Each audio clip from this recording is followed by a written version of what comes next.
Mayroon pong report ngayon mga sangkay na mayroon pong nagbabadyang panganib dito sa ating bansa at gusto kong ibalita ito dito mga sangkay, gawa ng vlog para makapag-ready po ang buong Pilipinas kung ano man ito. Yan po ang ating pag-uusapan ngayon.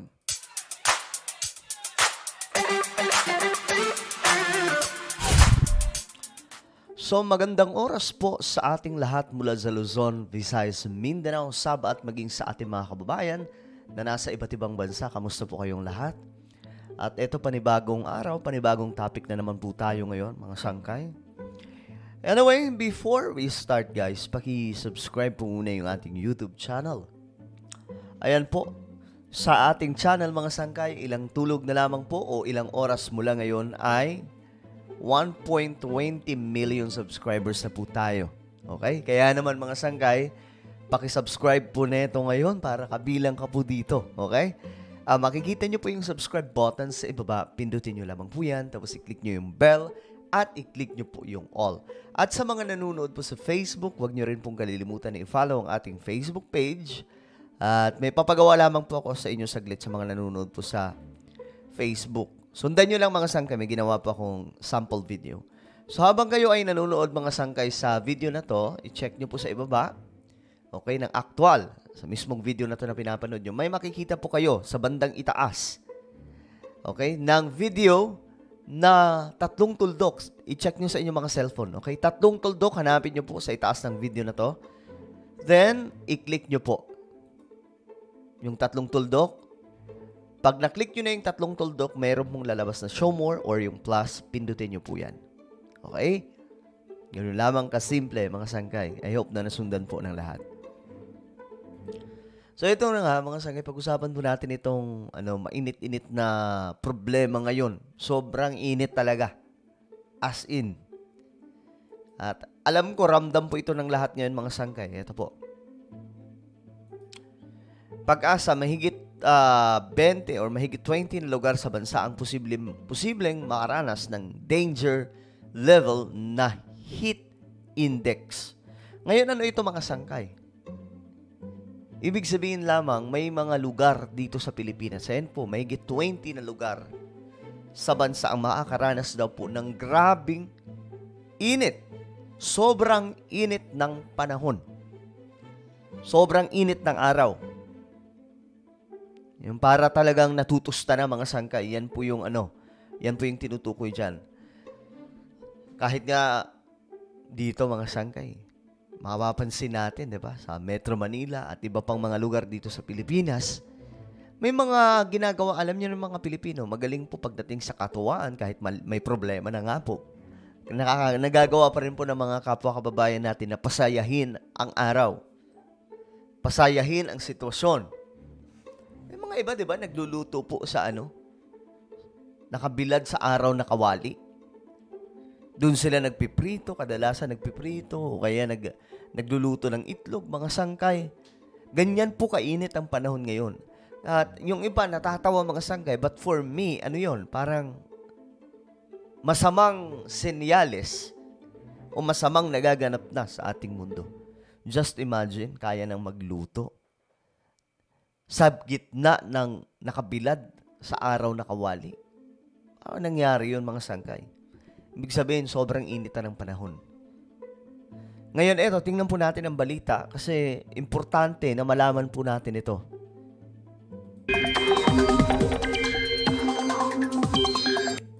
Mga kapuso, mahigit 20 lugar sa bansa ang posibleng makaranas ng heat index o damang init na nasa danger level. Danger level na po yan. Ibig sabihin, delikado na po mga sangkay. Kanina pa lamang, ramdam na ramdam ang matinding alinsangan sa Dagupan, Pangasinan na Grabe. Tingnan nyo yan mga sangkay. 47 degree. Alam nyo mga sangkay, dati nag-youth camp kami sa Pangasinan at sobra talagang init dun. Sabi nga ng mga ginagawang joke ng ibang kasamahan kong youth before, Pangasinan mo, parang malapit na sila sa araw. Pero mga sangkay, ngayon, iba na po ang sitwasyon eh.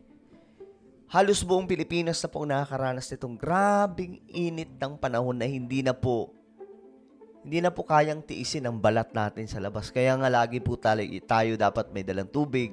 Lalong-lalo na po yung mga takatak boys, yung mga nagbebenta ng mga ano sa kalsada. Sobrang init ng panahon, grabe. Pumalo sa 47 degrees Celsius. Base sa 2-day heat index forecast na Pag-asa, Ayan, no? 46 sa Dagupan. Zamboanga, 43. Aborlan, Palawan, Apari, Cagayan, Roas, Capiz, Iloilo City. Puro 43. Tapos sa April 17, 45, 43. Pambira. diyan din posibleng maitala ang pinakamataas na temperatura. Paghandaan po ang 45 hanggang My goodness. 46 degrees Celsius. Abot naman sa 43 degrees Celsius sa Aborlan, Palawan, Zamboanga City, Apari, Cagayan, Rojas, Capiz, at Ayan, no, tingnan niyo, nakikita niyo sa baba. Ito po, ito medyo mababa po ito. 27, 32. Pero pagdating dito, sa 42 and 51 degree, ito na po ang danger level. Ito na yung tinatawag na danger level na heat index. Ibig sabihin, sobrang init na ng panahon. Pagdating po dito, 52. Pag umabot po, itong danger, 42 to 51 degree. Danger level. Pero pag umabot na po ng 52, extreme danger na po ito. Iloilo City. Mataas din ang 42 degrees Celsius na heat index sa iba pang lugar sa Luzon kasama ang Pasay City sa Metro Manila at Sangli Point sa Cavite. Doble ingat dahil ang mga nasa danger level na temperatura posibleng magdulot ng heat cramps, heat exhaustion o heat stroke. Ayan na, mag-iingat po ang lahat mga sangkay. Ayan, yung delikadong pwedeng mangyari. Ito, minsan nararamdaman ko to heat cramps.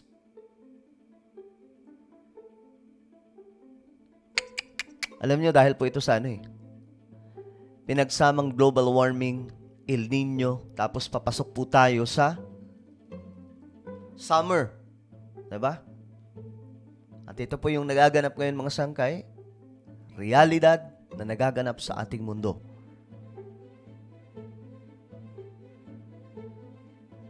Grabe. Kalahin yung mga sangkay. Ito na po. Before, tayong mga batang 90s, mga millennial, kayang-kaya pa po natin diba? Kaya pa po natin maglaro sa gitna nakabilad at nakatirik na araw. Pero ngayon, subukan nyo maglaro sa ganito. Pambira, matutusta talaga kayo. May ridge ng high pressure area na nakakaapekto sa bansa ngayon. Base sa datos ng Metro Weather, magandang panahon ang asahang bukas maliban lamang sa mga kalat-kalat na ulan sa hapon. Posible yan sa mga probinsya ng Mindoro, Palawan, Negros at Leyte. So may mga iba pa rin talaga na umuulan, pero hindi ibig sabihin na okay na ang lahat. Yung ibang part, dahil sa totoo lang, sa May, mas lalo daw po magiging extreme ang init ng panahon. Sa Metro Manila, asahan din ang maaliwalas na panahon pero mag-monitor pa rin ng updates dahil naman sa trough extension ng low pressure area sa labas ng PAR. Uulanin ang ilang bahagi ng Mindanao gaya ng Zamboanga Peninsula at ilang bahagi ng Davao Region. Yan po. Ngayon araw po yan mga sangkay So ngayon, yan po ang nagaganap sa ating bansa. Na posible daw pong umabot tayo sa danger level na init ng panahon. Minsan nga napapaisip ako, ano pa kaya ang susunod na mangyayari? 2025, 2026, 2027, 2028. At ang sinasabi ng mga scientist na by 2030, magsisimula ang unang yugto ng extreme level na mga natural disaster, na problema ng panahon, na climate change, mga sangkay. So ano pa kaya ang susunod na mangyayari in the next long run, mga taon, mga sangkay? Tayo rin may gawan yan Alam nyo, habang tumataas ang technology, ang demand po ng mga equipment para makabuo po ng isang makabagong teknolohiya. But the problem is, Ang teknolohiya na yan, yung lahat halos ng kagamitan galing po sa kalikasan. Kapag nasisira ang kalikasan, sa atin po ang balik. At ngayon, ito po ang nangyayari mga sangkay. Yung mga miniminang kabundukan, di ba? Dito sa Pilipinas, ang dami po niyan. Talagang tao rin ang may gawa. Tao din ang naglagay sa alanganin ng panahon natin ngayon at ng future ng ating mundo, lalong-lalo na po yung future generation. So ano po ang inyong komento mga sangkay? Sa mukhang nagbabadyang paparating na delikadong posibleng mangyari sa ating bansa. I-comment nyo po sa ibaba ang inyong mga opinion. Meron po akong isang Facebook group, mga sangkay. Ito po ay Hukbong Solid Sangkay. Exclusive lamang po ito sa lahat ng Solid Sangkay, okay? Ayan, hanapin nyo na lamang po ito sa Facebook. Pag nakita nyo na, mag-join group kayo. Nang sa ganun, may exclusive kayong dito mga sangkay. May group chat din po dito, okay? Sa lahat ng mga Solid Sangkay. So, ako na po ay magpapaalam. Make sure pala, sagutan nyo lahat ng tanong dito. Kasi pag di nyo nasagutan, di kayo makakapasok. Okay? Ako na po ay magpapaalam. Mag-iingat po ang lahat. God bless everyone.